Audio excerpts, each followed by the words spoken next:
Hindi ko sinabi mga boss na naliligo ako dito sa Curtain Falls. Sinama po ako ng aking followers na dumaan dito mga boss. So kahapon pa to, balak namin talagang maligo mga bossing, pero hindi ako nakapagpaalam sa aking partner. So mga bossing, ano kaya kung makita niya to mamaya? Mga bossing oh, ang sarap ng paligo ko. Wow! Sarap ng Curtain Falls. Uy, teka lang. Hello mga bossing. Yan o. Nagsurvey lang ako mga boss kung mayroong mga piyo dito sa ilog. Napansin ko mga boss, masarap liguan o. Yan o. Masarap liguan. Walang ya. Sarap liguan mga boss. Liguan natin mo. Liguan ko mga boss ako. Masabi naman nila, basa ako doon ha. Liguan ko ha. Sarap liguan no?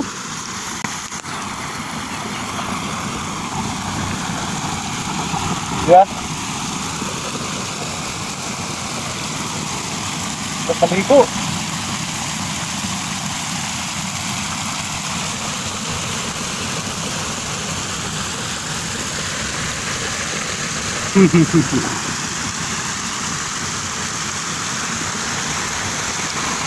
Ligo ako mga bossing ha, maligo ako ha. Kaya lang.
Sarap paligo mga bossing ha.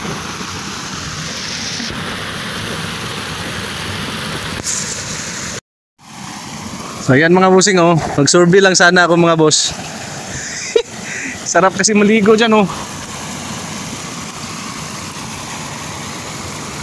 Ito yung Handurumog mga bossing, ilog sa Handurumog.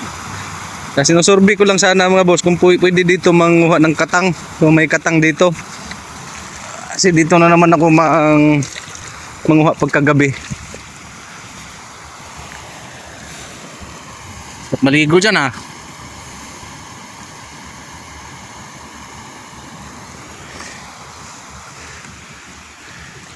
Surbihin natin tong ilog nila mga boss kung may makukuha tayo.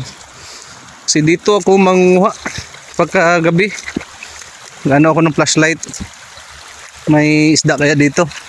Sigurado may isda. May isda nga yung libro. Dito pa kaya na ilog to, di ba? Joke lang. Joke tayo konti. Naanod niyo yung ano ng DPWH yung ano sa kalsada. Yun yung mga paitan mga boss. Yung paitan pala mga bossing, yung tawagin din dito sa ibang lingwahe dito sa amin ay pait-pait. So tinatawag siya na pait-pait kasi pag kinain mo siya mayroong bitterness. Bitterness English no. Mayroong kunting pait ba. na malalasahan mo, pero napakasarap yan.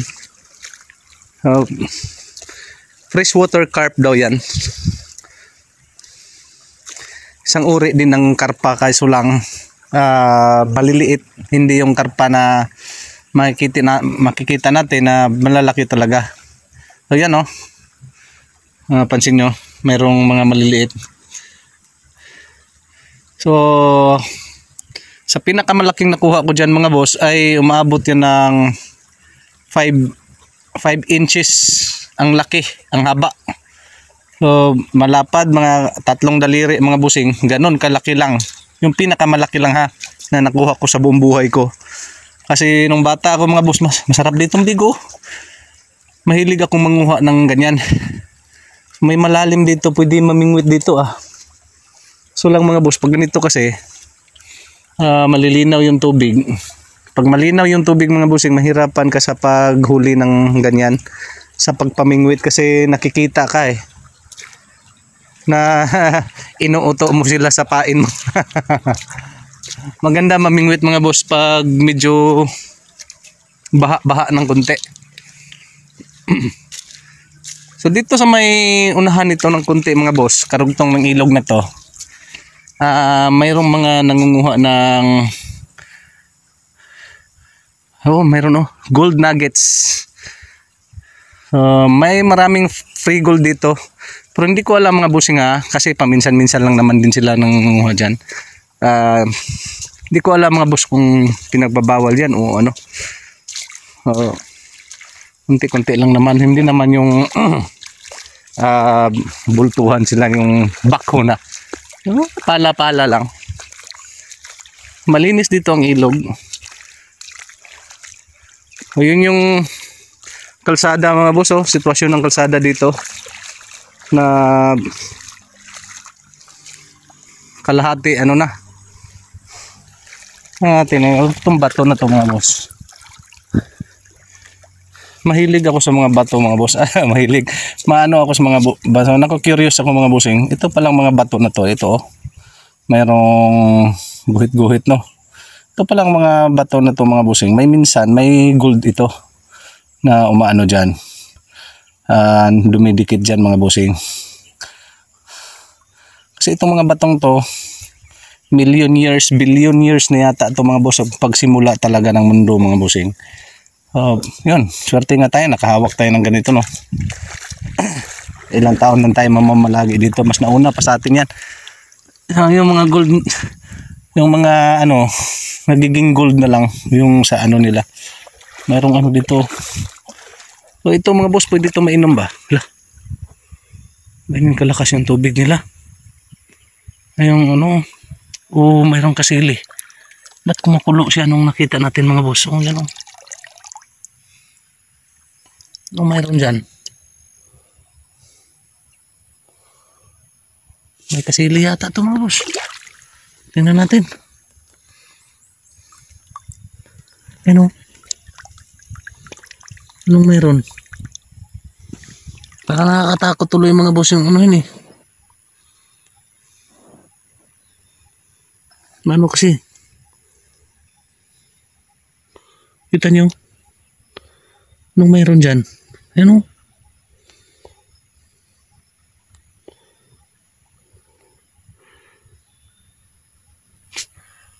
Kasilian mga boss.